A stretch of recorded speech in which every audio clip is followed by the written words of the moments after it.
Treningimiz boshlanishiga oz vaqt qoldi. Kayfiyatlarimiz juda ham zo'r. Xudo xohlasa yuqori saviyada o'tkazishga biz tayyormiz.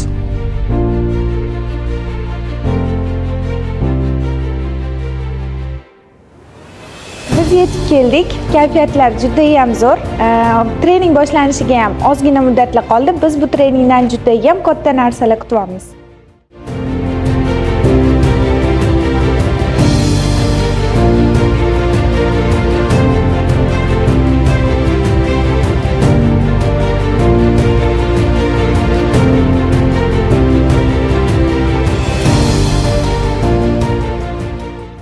Savdo nima degani kim biladi?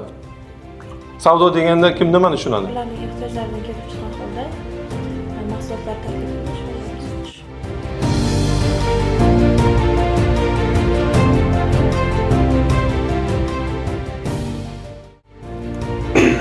Ikki xil sotuv usuli bor.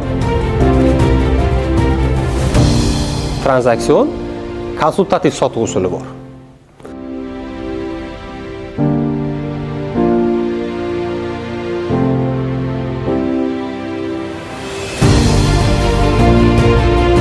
E'tirozni o'zi asl sababi nima? Narx bo'yichami yoki siz yoqmay qoldingiz bunga? Emotsionalmi? E'tirozni sababi ratsionalmi? O'zi raqamda qayta bir mahsul nimagadir ishonmay turibmi yoki siz yoqmaydi yoki muhit yoqmay turibdimi?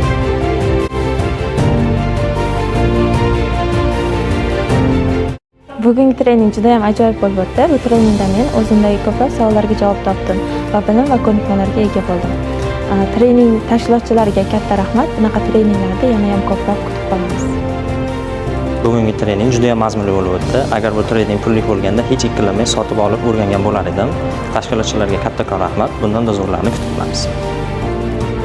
Bugungi treningimiz yuqori kayfiyatda o'tdi. Ishtirokchilar va tashkilotchilarga katta rahmat.